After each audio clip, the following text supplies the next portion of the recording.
All right, and for those staying here, it is now my pleasure to introduce Alison Collins from Halfbrick Studios.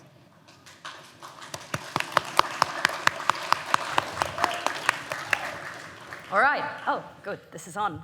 Hi, everyone. My name's Alison Collins. I'm a UQ graduate, and I'm a game designer at Halfbrick Studios. And I'm here today to talk about my progression into game design. So what I did following high school, what I did at university, how I acquired the skills to get into game design so I could become a game designer. And as we're going to learn, I followed a pretty unorthodox pathway to get into game design. I did not study a game design degree, and I learned my skills the way I wanted to, by pursuing my interests to get into games. We're going to leave lots of time for questions at the end, so please save your questions up till then. So let's start with where I am now, working at Halfbrick. So Halfbrick was originally a Brisbane-based game studio, but it is now a fully remote international studio. We don't have an office, and we all work online. And the really great thing about this is that I work with people from all over the world. So this is a picture of my team that one of our artists drew. And as you can see, there are people from all over the world in my team. Artists from Indonesia and the US, programmers from the US and Sweden, and game designers from Australia and Spain. As you can also see in this picture, because we work online, we don't know how tall each other is, so they all think I'm really short, and it's very sad. Okay, so what do I do every day as a game designer? Before you ask, I don't get to play games all day, really sadly, but I get to do a lot of other really fun tasks, like on the screen. So I get to think of different prototype ideas that we can do to make a new game. I get to think about different systems, such as how is the economy and power progression going to work. I get to think of different enemies and level objects. One of my favorite up there is building game levels, sitting down and thinking what are all the different things I can force my players to do that are really difficult, and then force my artists to give it a try and make them struggle. And then thinking about different ways that we can implement our things, so talking to the programmers, talking to the artists, and thinking how we can visually represent different things, tweaking different game values, and most importantly, testing the prototype builds. So although we don't get to go play games all day, we get to play the one game we're working on over and over and over and over again, finding all the little bugs and problems so we can then go and make it better. So we're really good at one game, usually. So some of the key skills to being a game designer are creativity, critical and analytical thinking, patience, because you have to play the same game over and over again, considering alternative ideas and perspectives coming from lots of different places, good documentation and communication skills, and the ability to accept constructive criticism and feedback. And as we're going to learn, I learned all these different skills from very different areas that you might not expect. So I want to start by talking about a board game I used to play when I was a kid. It's called The Game of Life. Has anyone played this board game? Oh, good, it's still around. So in The Game of Life, you have a career, you get your job, you level up your job, you have a family, you earn money, and you live the life. And it's all super simple. You get this little career card that they hand to you at the start of the game, and it tells you how to jump and progress your career super easily. You just get a degree, you get a bit of chance, and all of a sudden you're a millionaire. But real life's not quite like that. We don't get this little blueprint telling us what to do to level up each step of the way. And oftentimes, it can be really confusing and chaotic and tricky. After all, life's not a fun family board game. And often I've looked at my life and I've thought, well, do I want to do things the conventional way? What if I don't want to get a game design degree necessarily? What if I want to pursue my passions? Can I still succeed in the career of my dreams if I go off the beaten path and do my own thing? Well, I'm here to tell you from my experience today, you can. If you prioritize hard work, thinking about the different skills you learn from everything you do each step of the way, and being determined to achieve your goals. So that's what we're going to talk about today, my progression into game design. So let's start at the beginning, leaving high school. So here are all the subjects I did in high school, and you can see there's a bit of a weird mix there, because I had a look at the subjects that I like, and then I was told to do chemistry, which was a mistake. I was really unsure of what I wanted to do at the end of high school, and though I really loved games, I thought getting into game design was really hard and really risky, so it wasn't something that I was immediately thinking to pursue. And to be honest, after high school, I was really burnt out from studying for years and years, and I needed to take a break. So what I did immediately following high school is I went on a gap year. So I participated in a program with a company called Latitude Global Volunteering, and that saw me teaching English in a rural Chinese school. And every day I would stand in front of a class of 60 plus kids, teach English, and then on the weekend I'd travel around the region, later touring around China and Japan. And honestly, it was one of the best things I ever did. Doing a gap year allowed me to take some time and really think about what I wanted to do with my life. And it allowed me to get away from all the pressures and stress and judgment of school, to be able to become my own self, think about what really mattered to me, become more independent. And it taught me to walk to the beat of my own drum and think about what I wanted to do. It also helped me to understand different cultural perspectives and alternative worldviews, so helped that process of thinking in an alternative way. It also helped me become more independent and brave, and allowed me to take the time to become my own person. I know with COVID, things are really difficult looking at doing gap year programs, but if you do get the opportunity and it's something that interests you, it can be foundational to who you become as a person. It certainly was for me. So next, I rock up at UQ, and I decide to take a dual degree in information technology, majoring in user experience design, and arts, majoring in history. Now, that is a very strange combination, I know. But what I learned from China is that following my passion was really important to me. And so history was something that I decided I was really passionate about, that I wanted to learn more about, but I knew that I needed something a little more employable, hence why I explored IT. And to be honest, both history and IT have given me really useful skills in game design. So history taught me things like developing critical thinking, written communication skills, research skills, and analytical skills, whereas the user experience design degree helped me with the communication of concepts, ideas, design thinking, user-centered design, and problem solving. So when I finished university, I had a very unique skill set because not many other people did history and IT, which meant that as a graduate, I was unique, I stood out, and I had a wide range of skills that I could bring to the job by pursuing things I was passionate about. And as you'll find in life, the degree you do at university does not define or confine you. Ultimately, all a degree is a key to open doors, and you can open many doors with that degree.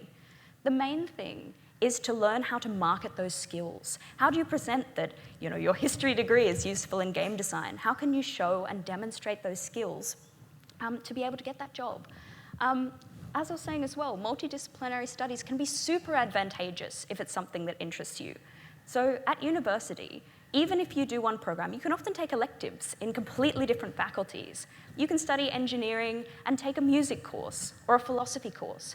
And oftentimes, people find that it's those courses that they learn something completely different and new that changes their thinking, and they can bring those skills back to their engineering or their IT with a new, different perspective they can apply.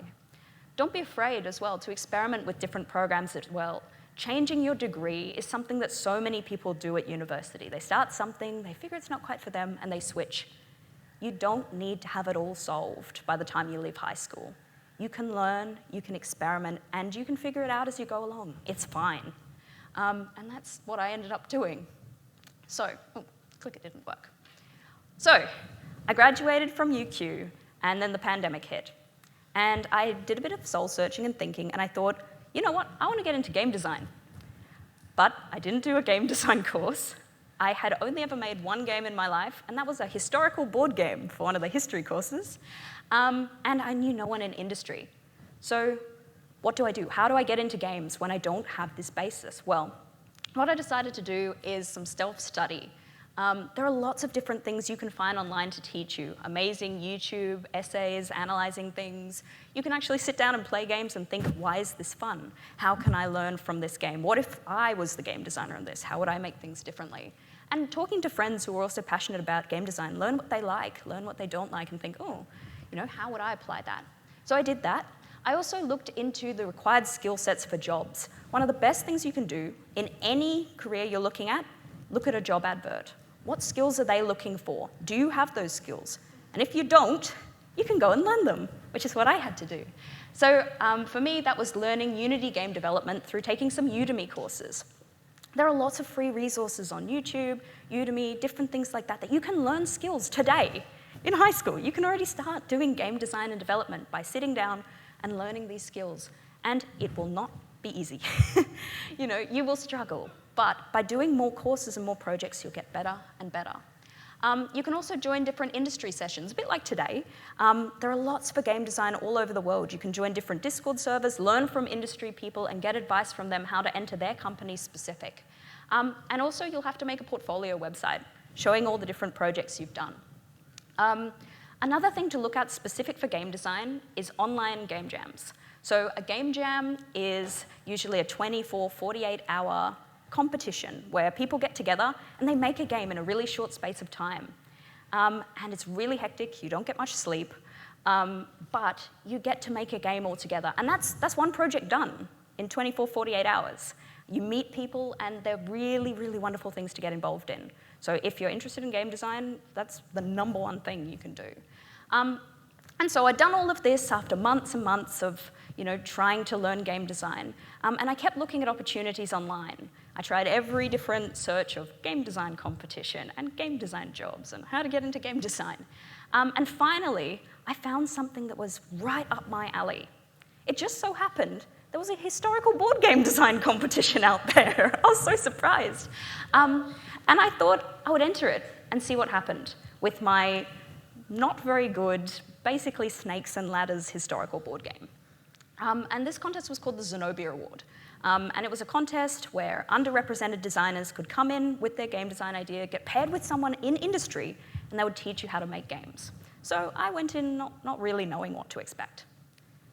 Well, after 8 months in the contest, I did lots of different things. I did historical research. I then had to figure out how do I translate this historical research into game mechanics to accurately show history. I wrote different game rules and change notes. I had to make a digital prototype, which I learned from my industry tech mentor to help me to do. And finally, I had a game. And the main thing when you've got a game is playtesting that game. So as I said, playing the same game over and over again, I forced my poor friends to sit down, play the game, we played it together, and then at the end I said, "Oh, do you like it?" And they said no. They said, "This is rubbish. Here are the different things you can fix."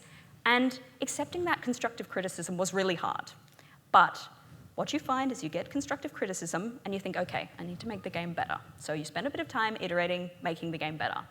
And then you put it in front of the friends again and you say, "Look, this is better now, this is perfect." And they say, "It's a bit better, but it's still rubbish." And you do that again and again and again. And I've honestly played this game like 30 times. I now almost always win because I've played it so much. But it's that process of learning to refine that you get better, even if you start off with snakes and ladders. And ultimately, by participating in this random contest I found online, in the end I came 3rd in the contest, and not only that, I secured an international publishing deal for this board game, and it's going to be published next year with a company that I can't tell you the name of. So, what did I learn from all of this? Start making games today. If you're interested, there is absolutely nothing stopping you from making a game today. Give it a try. And you know what? The first game you make will probably, unless you're an absolute genius, it'll probably be rubbish. But the next one you make will be better. And the one after that will be better than that. And if you spend the time making 10 games, you're going to be better than the person who rocks up wanting to do game design and has only ever thought about it. It will be difficult. You don't think you can do something just because you can't do it yet. You'll learn, you'll improve, you'll get better, but you have to give it a try. Don't be nervous or shy. What I learned in China is you need to be courageous, you need to put yourself out there, and you need to give it a go. And ultimately, if you like games, if you're interested in game design, it should be fun. Even though I was sad that my friends told me my game was rubbish, it was really fun thinking about how to fix it and challenging myself. Next, look for different interesting opportunities that you can enhance your skills. For me, that was a historical board game contest. I presume probably none of you in the room are also interested in historical board games. But look for something that suits you. There are different contests out there, different opportunities that play to your strengths, what separates you individually. So look for them. And also think about the ways that these skills can translate. Even if you make another project in interactive media, the fundamental design skills that you learn from that will translate into games or into other tech and creative fields. No skills you ever learn are lost. And you can help translate them, and it will give you a unique perspective that no one on your team has. So now I'm deciding it's time to look for a job. So I've got my historical board game, I've got a game jam project, and also an interaction design project that I did at university on my portfolio. And I spent months of looking for jobs, doing different interviews. Often you have to do design tests as well, where they give you a little problem, and you have to solve that problem. And after a really long time, and after months through the Halfbrick interview process, I got a game design job at Halfbrick. And what they do with their graduate game designers is they put you in a 6-month boot camp with other graduates, and you can do lots of different things in that boot camp, such as making a game yourself, or experimenting with prototypes, or doing contract hire work. And it was a really great opportunity to all sit down and revisit game design fundamentals and get to make a project together and learn how to work as a team. And for us, that was learning to work across 3 different time zones, which was a challenge. So here are some tips for getting into games, or really any creative or tech field that you're interested in. As I said before, start making games today. Especially with game design, there are so many different areas of game design, ranging from level design, systems design, narrative design, and the more you do, the more you'll learn what you're interested in, let alone all the other roles in the team, like programming, artists, marketing, QA, production, all these sorts of things. So the more you do, the more you'll learn what you like as well. Next, learn how to illustrate your valuable skills with the core skills you need for the job. As I've said, my history degree was really useful for game design, but employers couldn't necessarily see that. So how do I convince them that that taught me some useful skills? And how do I demonstrate I have those core skills on the job that is on websites? To say that I have those skills. So learn to communicate that. For me, that was through projects. The projects you do at university, your independent projects, are the way to demonstrate those skills. And next, be curious and courageous. Look at different opportunities and take them. Don't be afraid. Don't say no. Just give it a try, because you never know what opportunity is going to turn into something big, especially if you don't give it a try. And don't be worried if you think you can't do it. You'll learn. You have to learn. So it will force you and encourage you to get better and better. And finally, the most important point, if you don't remember anything else from this talk today, achieving your dream job takes hard work. So I've just summarized almost a decade of hard work into that presentation. And it seems really easy. But behind every single person in every career is lots of hard work. For me, that was tons of time failing. That was sleepless nights. That was worrying and stress and not being very good and practicing and getting better. You will have to do this. And the more hard work you put in early for something you're interested in, the better you'll become. And it will set you up really well to succeed. So I want to finish by returning to the idea of the game of life. We don't have that little blueprint card telling us what to do every step of the way. And in my opinion, would we even want that? Life is a journey to be lived, and each of you have different interests, and many interests that you might like to pursue. So I challenge you to pursue them. Be courageous, explore different opportunities, because all those skills will come back and help you. Ultimately, none of us will play the game of life exactly the same way. So live the life, follow your unique path to victory, and play the game your way. Thank you very much.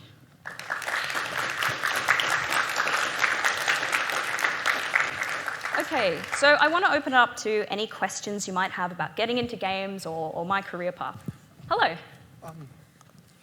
Hey, so for at least the last 3 years, I've always been making games, websites, this kind of stuff, and this is my future goal.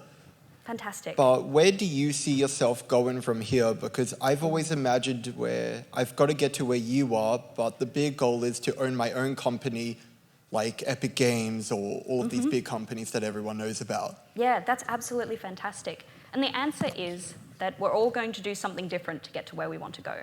So first step for you, I would say, get into industry. Learn from a company. Learn how they do different things. Learn the skills there. Potentially move to another company, learn. And that really, you can start your own game company at any point. Halfbrick was started by a group of graduates in their basement, cobbling together games. You can start your company at any point, but the more that you explore industry and learn how they do different processes, the more informed you're going to be when you start your own company. So like you're doing, absolutely perfect. Start making games, explore that, learn, so that by the time you get to either a game design degree or another course, you're way ahead of your class. So the answer is do exactly what you're doing at the moment and keep working hard and you will get there. So no, congratulations. What kind of games do you make? What kind of games do I make? So as you can see, I first and foremost make historical board games. So that's on one end of the spectrum. And then at Halfbrick, we make mobile games focusing in arcade games. So one is for a more casual market, and the other is for very hardcore. And what I've found is exploring two different areas is the skills translate really well. The things that I learn in arcade is how to make games, very simple games, fun. And in designing historical board games, I think, well, how do I make strategic games? How do I bring in other perspectives like history and make that fun for people? So, next year I might start making a narrative game if that's what interests me. Really, you can develop by pursuing your interests in the moment is really my avenue. And for us at the company, it's, the kind of games that the company are looking to make. So at work, I'll continue to make arcade-style games. But on my own, I have no idea what I'm going to make next. Depending on what I'm interested in. All right, another question. What was the most popular game you were involved in designing? Most popular game. I haven't designed many games yet, but I'm working on a project right now that I can't talk about that I'm hoping in a few years' time is going to be super popular. So, yeah.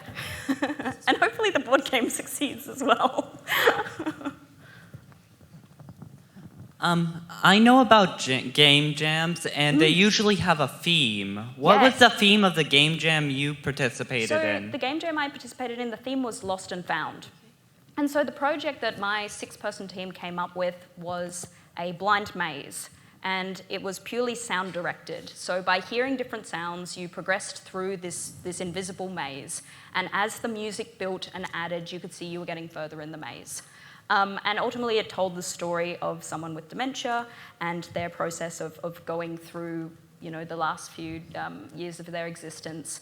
And it would have been really great, but we only had one programmer, so it didn't work all that well by the end of the game jam. And that's fine. I learned a lot from that process.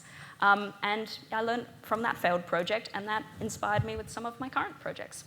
All right, I think we have time for one more question. No, all right, time's up. If you do have any more questions and you'd like to get in contact, my email is on the screen. I'm happy to answer any questions and help any of you interested.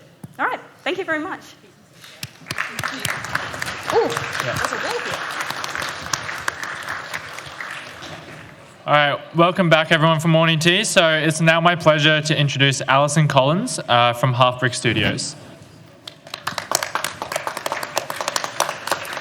Okay, everyone. So, hi there. My name's Alison Collins. I'm a UQ graduate, and I'm a game designer at Halfbrick Studios. So today I'm going to be talking about my progression into game design. So what I did following high school, what I did at university, and my rather unorthodox path to get into game design. So I'm going to leave all questions till the end. There'll hopefully be enough time, so save your questions until then. So let's start in the present. My job working at Halfbrick. So Halfbrick Studios is originally a Brisbane-based company, but now is a fully remote company. We have no office, and our employees are everywhere across the globe now. So Halfbrick is predominantly a mobile game company making classics like Fruit Ninja and Jetpack Joyride. And as you can see on the screen, that's my graduate team. And there are people from all over the world on that team. We've got designers from Australia and Spain. We've got programmers from Sweden and the US. We've got artists from Indonesia and the US as well. And yeah, I've never met them in person, but we work every day online together across multiple different time zones, which is a bit of a challenge.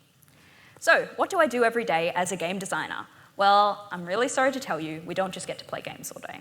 We get to do many different things on a daily basis. Some of these things include ideating on game prototype ideas, designing systems such as economy and different power progression systems, thinking of different enemies and level objects, researching and analyzing similar games, creating user interface mock-ups. One of my favorite things to do is build game levels that are super challenging and really difficult, and then I force the artist to play them and she cries. Discussing different implementation ideas and what we need out of the programming tools that the programmers come up with. Talking to the artists to think about how we visually represent what we want in the game, tweaking game values, and then the biggest thing we do is testing prototype builds over and over and over and over again, to find all the different bugs and problems with our game. So although we don't get to play many games every single day, we do play the one game a lot. And so, we've become really good at the game we're working on, even if we're not good at playing any other games. So some of the key skills to being a game designer are creativity, critical and analytical thinking, patience, considering alternative ideas and perspectives, good documentation and communication skills, and the ability to accept constructive criticism and feedback. And as we're going to learn, I learnt these skills from not the areas that you might expect. Because spoiler alert, I did not do a game design degree to get into game design. So I want to start off by talking about a board game I loved as a kid called The Game of Life. Has anyone played The Game of Life? Oh, awesome, lots of people. So in The Game of Life, you basically get a job, you level up that job, you earn money, you build a family, and you live the life. And it's super simple. You really easily level up your career, you get a degree, a bit of chance at the end, and all of a sudden you're a millionaire. And it's really wonderful.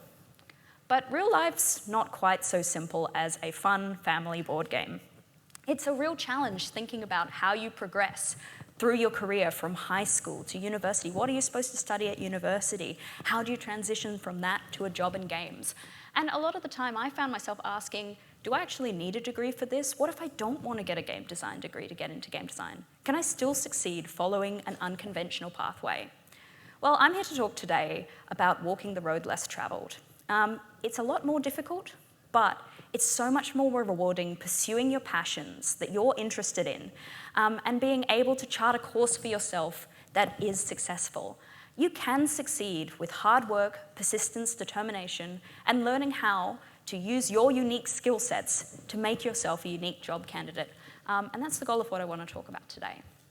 So let's start at the beginning.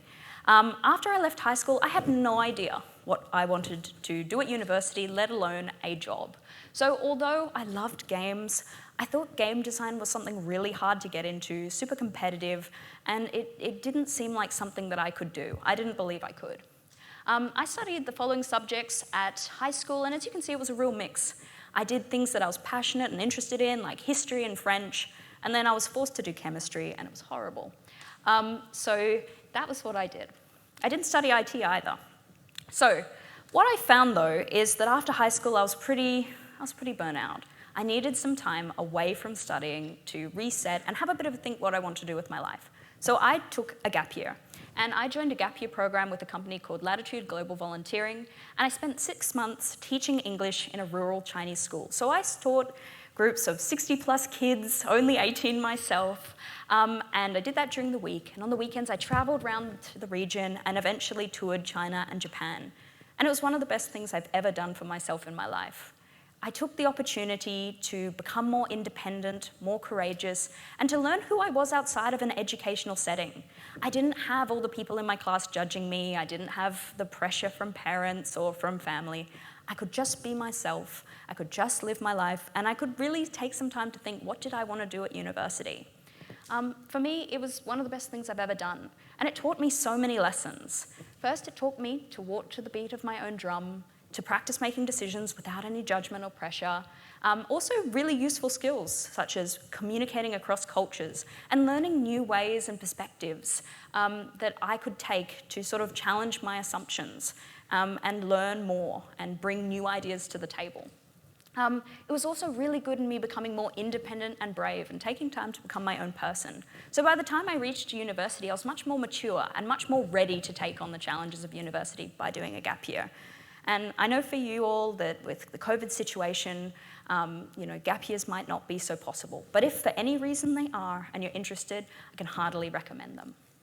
So next, I fronted up at UQ, and I decided to take a dual degree in IT, majoring in user experience design, and arts, majoring in history. And that is a very weird combination. But what I've discovered in China is that history and studying that was really important to me. It was an area that I was super interested in, and it was really important for me to learn more about it. On the flip side, I was also interested in IT. I missed maths. Who'd have thunk it? And I decided I wanted something more logical, more problem-solving based. So I jumped into IT, and I found user experience design, a more design-centered course that really gelled with what I was interested in. So both history and IT have actually given me lots of different skills that I've been able to take into game design, which you might not expect. So history taught me critical thinking, written communication skills, the ability to research and analyze, whereas user experience design helped with the communication of concepts, design thinking, user-centered design, and problem solving. And these have all been really useful in my career as a game designer. But when I graduated UQ, the pandemic happened. It was 2020. And again, I did a bit more soul searching to figure out what did I want to do with my IT history degree. And ultimately I thought, hey, I want to get into games. But I didn't study game design. I had only ever made one game design project in my life, which was a historical board game for one of my history subjects, and I knew no one in the industry. So what do I do? How do I get into games? I have these useful skill sets, but how do I build up an understanding in game designs to be able to prove that to an employer that I'm worth hiring? So, okay, I forgot to talk about how the degree was useful. So all the different reasons that the degree is useful, and probably the biggest takeaway from everything on the screen. And what I found is that degrees don't define or confine you. Ultimately, they're keys to open doors. And I had these keys. I'm ready to open some doors to get into game design. And they taught me lots of different skills that will become valuable. But what I had to figure out is how do I translate those skills? So ultimately, these are the steps that I took to get into games. So firstly, I spent some time independently studying game design, so reading articles, playing and analysing games with friends, and discussing those games to figure out why are those games fun, and what would I do if I was the designer behind those games. Next, I had a look into required skill sets for game design jobs. So a really useful thing you can do is look at a job that you want and see what does it say that you need for that job? What are the skills that you need? What programs should you have experience learning? And how can you prove that you have those skills? So for me, that was Unity game development. So I decided to go off and do a few Udemy courses, a few YouTube tutorials, teaching me how to develop in Unity. And it was a struggle, because I'm not a very good programmer. But I forced myself to learn and to practice and to get better through doing that independent study. And it gave me a few little projects at the end, which was really good. But the projects, they weren't amazing, but they did give me skill sets that were super helpful. Next, I joined different industry sessions for students looking to get into games. So there are lots of different Discord servers and communities that you can join that do sessions specifically for students wanting to get into games that can give you really valuable advice and skill set from industry. You know, even people who are hiring, looking and seeing what are they looking for in a candidate, help review your portfolio. And all these sessions, or most of these sessions, are free. And you can join globally, like a few that I joined were UK-based. And although the career advice was a little different because I was from Australia, the core skills that they were looking for were still really useful for me. So ultimately, all this helped me make a portfolio website of all the projects I've worked on.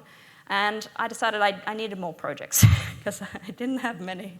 And so what I did is I participated in an online game jam. And if you're interested in game development, online game jams are a super awesome way for you to meet new people and actually build a game in usually 24, 48 hours. So you meet random people, you get together, you don't sleep, you make a game, and you learn a lot by making and doing. And the online game jam I did, the project that we made was pretty terrible. It didn't work. But I learned so much about the thought process going behind making games from participating in that game jam. And I can't stress highly enough how useful it is, especially if you wanted to get into games. So I'm still every day searching for different opportunities to participate in. I've done industry sessions, I've done game jams. And I was searching every different search term I could, to find opportunities to participate in. And eventually, the absolute perfect opportunity for me rocked up. So, you know how I had that historical board game? Well, I found a historical board game competition. And all you had to do was take your historical board game prototype and join the contest, and people from industry would help you develop your game design skills and mentor you in the process of building up that game. And I thought, my game, it was basically just glorified snakes and ladders. What could go wrong? What could I learn from this opportunity? Maybe I meet someone, maybe it helps advance my skills a bit.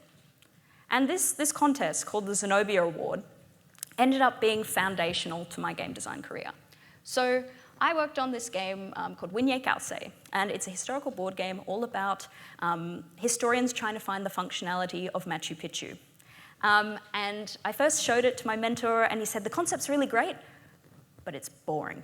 And I'm like, it was really hard accepting that feedback from him.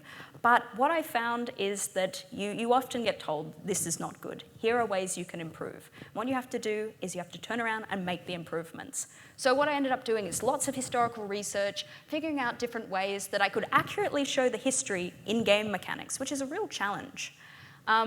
I also wrote up different game rules and practiced writing change notes.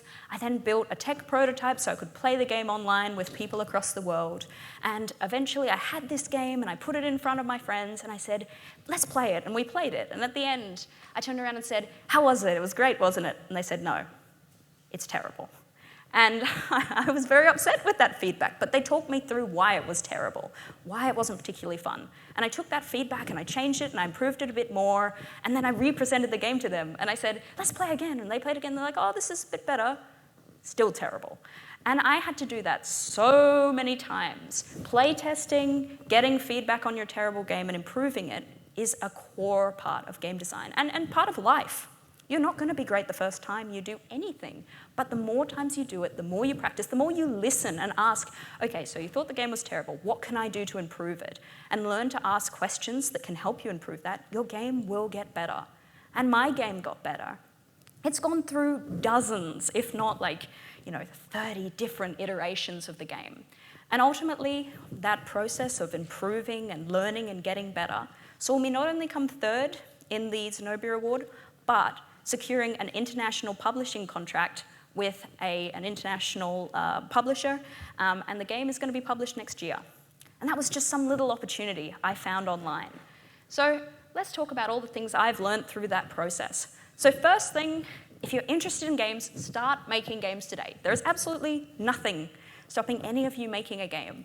Even if you can't program, there are so many tools out there to put a game together and focus on the parts of game design that you're interested in. For me, that was a board game, because I don't need to code if I'm making a board game. So also, don't think you can't do something just because you can't do it yet. So I had never made a game before, and I sat down, I gave it a try, and I got better the more I did. And the really awesome thing is, if it's something you're interested in, you should have fun doing it. You know, it was a bit sad when I got told my game was bad, but the process of figuring out how to make the game better was fun, and I loved it. And the more I did, the better I got, and the more fun I had, and the more fun the people I was forcing to play with had. So it all ended up better by engaging and doing and trying and being courageous. Next, look for interesting opportunities to meet people and enhance your skills. There are so many different contests, courses, Discord servers, groups out there that you can join to learn and engage with like-minded people. I found out there's lots of people who like historical board games, and some even liked my idea too. And it was finding those people that helped encourage me to get better. Next, the skills that you learn translate. So even if you don't make a game, engaging in some other interactive media and practicing doing that will give you fundamental design skills that can help translate to other professions. So anything that you do in life will give you skills, even if it doesn't seem like game design. As I said, my history degree has given me useful skills. My IT degree has given me useful skills in game design. So really, it's about taking the skills that you learn, figuring out how to present them. So for me, that was learning history, making a historical board game, and showing, look, I can make something more complex because I have that historical understanding. All right, so I've got my historical board game, I've got my not very good game jam project, and I had an interaction design project that I made here at UQ on my portfolio. So I had to look at getting jobs. So I applied to lots of different jobs. Never just apply to one. Put your resume in everywhere. And it took me months to even get an interview. And I eventually sort of applied for the Halfbrick graduate program. I did lots of different design tests for them, lots of different interviews. It took months. But eventually, I got accepted as a graduate game designer at Halfbrick. And I participated in the Halfbrick Boot Camp, which is a 6-month program that my company has to help teach everyone the fundamentals of game design, learn working in a team together, making projects, engaging in different work-for-hire projects. And a lot of companies have this sort of graduate program. And it's a really good way to build those skills and to learn to work in a team, which for me was quite difficult because my team was spread across the globe. We never actually all met at the one time. So really useful, unique skills that you can learn. So I I have some general tips for getting into games, but also into any career. Firstly, start making games today. It's experimenting and learning and practice that will make you better. And as I said, hopefully it'll be really fun to do as well, even if you're not doing so well, and even if your games are terrible, like mine started off being. The more that you make, the better you'll get. And also, with something like game design, there's so many different things you can do within game design.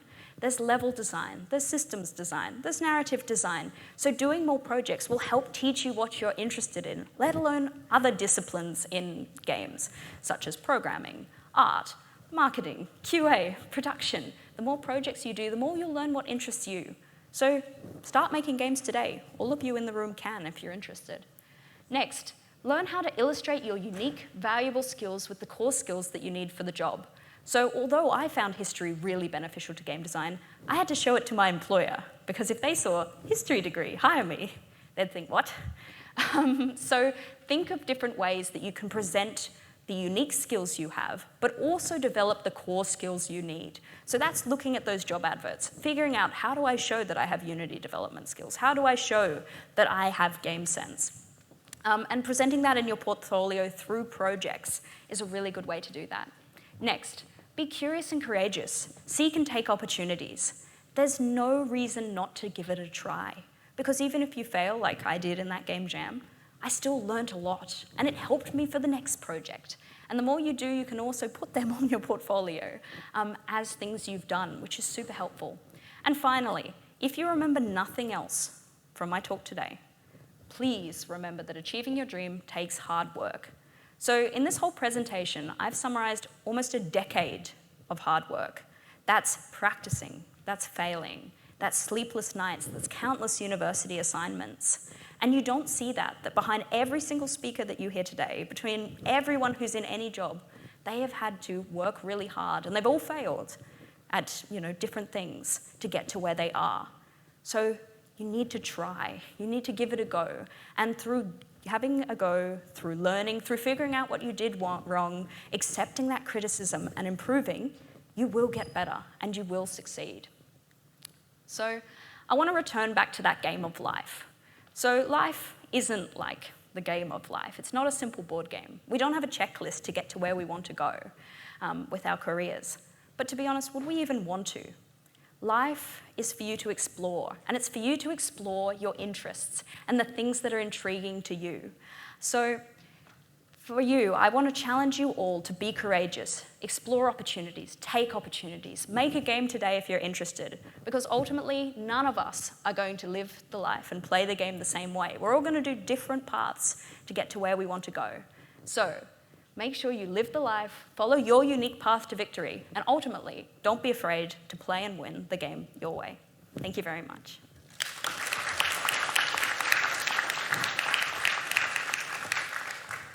Okay, so I'm going to open the floor up to any questions you have about getting into games, about my career, about anything you might like to know. Okay, lots of questions around the room. Okay, so yes, there's a few up the back. What platform do you recommend for using online games is the best to get into it? To get into it, it really depends on what skills you want to develop. So with the job adverts I was looking for, mainly it was Unity and Unreal as dev platforms to start learning. For me, I started to learn Unity because it just made a little more sense to the jobs I was looking for. But have a look. If there's a particular company you want, see what they have as their base platform and learn that. But there are lots of other ways to make games as well. Things like Ink Online, if you're interested in sort of the more narrative pathway, and games writing is something you can pursue. A board game is something you can make with, paper and pencils. So it really depends how what sort of area you want to do with game design, if you want to go the more programmatic route, or if you'd prefer to go the more sort of design, writing route, and whatever suits you and is more comfortable to you for the product that you want to make. So lots of tools out there, and there's never a wrong thing to learn. If you're using it, even Scratch, I don't know if that's still around, if you can learn through it and it gives you, some experience, it's worth doing. But also targeting companies you want to go to and learning their platform, very useful. All right, next question. Why would you suggest becoming a game designer? I would suggest it if it interests you. So I don't want anyone to be doing a career that they don't love. But for me, I love playing games. And also I love thinking about, why is this game fun? Why is it that, when we're in Mario Kart and we're racing towards the finish line, that you've got that sense of exhilaration? What is it that the game is doing to help make that exhilarating? From the different particle effects, the way the music ramps up, the way that the controls give you, the ability to, get, and the game design itself gives you the ability to lose, even though you're moments away from victory. Yes, I think you have another question. Oh, no, all right, I'm lost around the room. So yeah, hopefully that answers your question. If it interests you, get into it. If it doesn't interest you, explore other things, because you should never do what you're not interested in my opinion. All right, next question. There's so many around the room. How long did it take for you to learn Unity? How long did it take for me to learn Unity? I'm still learning Unity. You never finish learning Unity. And as I said, I'm not very good at it. It's something that's been really hard for me to learn because I don't have a programmer's mindset. So I did a few courses at university, even in my IT degree, that had Unity in it. And to be honest, I didn't engage in those courses particularly well. And I didn't get the most out of those courses because I didn't challenge myself. I wasn't brave enough to force myself to fail. I did the cheapest route to learning, and I didn't get anything out of it. So, yeah, you are always learning new skills. You're always learning new techniques with something like Unity. And it just takes being courageous. Challenge yourself to do something a little out of your comfort zone. If it doesn't work, that's okay. So, the more time you put into it, the better you'll get. I've probably been seriously doing it for about a year. How do you think that your gap year still affects you now through your career? So certainly having taught to like a group of 60 plus students has helped me today, standing in front of you all and not being a shaky mess. But for me, it was just allowing myself, at the beginning of my adult life, to gain confidence, gain maturity, and also to have, a nice place in my life that I can refer back to and think, I was strong in that moment. And if I was strong in that moment, I'm strong now. Not to mention it's been really useful with me, understanding different perspectives of people across the world and knowing that people think in completely different ways and, I need to be patient with my communication. I need to be considerate of different perspectives and way of life. So many different ways it's helped me. Not to mention, it was such good fun. So it was really wonderful, both as a useful experience and as a formative and enjoyable one. All right, another question. There are a few more hands around the room. What's your favourite game to work on? Oh, my favourite game to work on? Probably it's my board game. It's something that I was passionate about and something that I honestly didn't think would ever get made. For me, history is so intriguing, and presenting my game's all about historians trying to understand the functionality of Machu Picchu and really challenging and breaking down the role of the historian, criticizing historians, and I love criticizing historians. So for me, thinking, all right, how can I make the players understand this criticality of history? And even for a bit, there was a mechanic where historians could engage in conspiracy theories, and I loved that. I've also enjoyed making levels on a few games and thinking, how can I make my artist friend cry when she plays this? How do I make it really tricky? My poor boyfriend spent hours trying to get through some of my levels, and that gave me a lot of joy. So it was lots of fun. So thinking of different ways to make people think, but also to challenge them is what I really love. All right, another question, anywhere in the room. How stressful was it constantly having to redo your history game? Really stressful, especially in the context of a contest, because you think you're going to be judged at the end of this. So for me, it was quite stressful, that overhead of, is it going to be good enough? But what I tried to focus on was the moment-to-moment enjoyment. Sitting there with a notepad, coming up with ideas, researching the history and thinking, oh, this could be a really interesting mechanic that I can include. So really, it was quite stressful, but I think with anything, focus on the reason you're doing it, the enjoyment, and the overarching goal of getting to where you want to be. And if you are genuinely giving it your best effort, if you're genuinely trying, hopefully the stress will melt away. And that's something I'm still trying to improve as a person, not getting as stressed. So yeah, actually quite stressful. All right, another question. When you first started pursuing your career, what was the hardest part in your journey as a game designer? So getting into games is really difficult. It's still super competitive. Lots of people looking for jobs. And because I didn't have that game design degree, it was just, where do I start?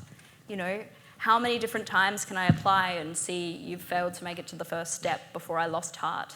And it was just keeping going, continuing to apply for jobs, continuing to expand my portfolio and develop my skills, and continuing to hope that I was good enough to get there. Like, that is very taxing. But you need to keep going. You need to be trying hard, and you need to be working on improving your skills while you're doing that. So it was really hard continuing to do that application process with the faith that I would get there in the end. It is really hard and challenging to get a job, even if you get a perfect GPA at university or perfect score. It's really hard. And you just have to be brave and courageous, and you have to keep going if it's something you care about, which I did, and something I was very lucky to get there in the end. How many years was your IT degree? So my IT degree, because I did a dual degree, it was 4 years, because you were getting 2 degrees at the end of it. So a standard IT degree is about 3 years. My dual was 4. I also did honours in history on top of that, because as I said, love history. And so my university took 5 years in the end, and I ended up with a dual degree and an honours qualification on top of that. All right, another question. Anywhere in the room. What subjects do you believe taking will help pursue in the games industry? What subjects? It depends on your program and institution. Anything design thinking related, I think a really useful skill a lot of people don't think about is that ultimately you're not designing games for yourself. You're designing games for other people. So what is it? Trying to get into the user-centered mindset of who is your target demographic? What games do they like? What do they expect out of the game, mechanics? And making a game for them. So for me, my whole user experience design degree was super useful in that, getting me in that mindset, researching what users like, designing tests to present that game and play test for the explicit goal of making a game for them. So yeah, learning design thinking and user-centered design was a super useful skill I learned at university. And there are lots of different design computing and design thinking courses here at UQ if you want to come to UQ. All right, another question around the room. What would you say was your favourite part of the game creation process? Favourite part? I personally really love the start, which is when you've got a blank slate or you've got some, general constraints and coming up with new ideas. And what I love doing is coming up with the wackiest, weirdest ideas that no one else is going to come up with. Can you insert a hippo into it? Can you, somehow get something completely different no one on the team is going to pitch? And then sitting with the team and thinking, well, this wacky idea, does it have any merit? That's my favourite part, coming up with the ideas and then, ultimately seeing if those ideas make it into the game and the fruition. So ideation's my favourite part. Yep. What's it like to have a job in this kind of game development? And have you had any other, even maybe smaller jobs like this before? So it's really wonderful having a job in games. If you get to any career that you want to get to, it's such a wonderful experience making games that people are going to enjoy forever. And it's really wonderful thinking, I can't wait until people can play this game. It's a wonderful anticipatory feeling. And it's also just fun to, spend a few hours, saying, this is this enemy, it's going to look like this, and thinking of all the terrible things it can do to make it harder for the player. It's really fun sitting there making levels and being creative while also having to think about all these constraints. It's a fun challenge, but yeah, I hope that answers your question. What led you to the concept for your board game? Really, really good question. So studying history at UQ. So I took a subject at UQ, it was called the City in History. And for that subject, you had to write an essay on a city. And me being me, I thought, I want to write it on Machu Picchu, the lost city of the Inca. And after doing a little bit of research, some historians said, well, actually, Machu Picchu's not a city at all. And others said it's a religious site. And some said it is a city. And I thought, huh? And so I spent my whole assignment writing about not a city for the city subject. And I got a great grade for that. And that really spearheaded my interest in, well, what is Machu Picchu? Why do so many people not understand it? And I decided to translate that to a board game. All right, my time is up. Hopefully you got my email on the screen. Please send me any questions that you have. I'm more than happy to answer any questions from you. And good luck to all of you graduating high school and getting to the career of your dreams. Thank you. Oh yeah.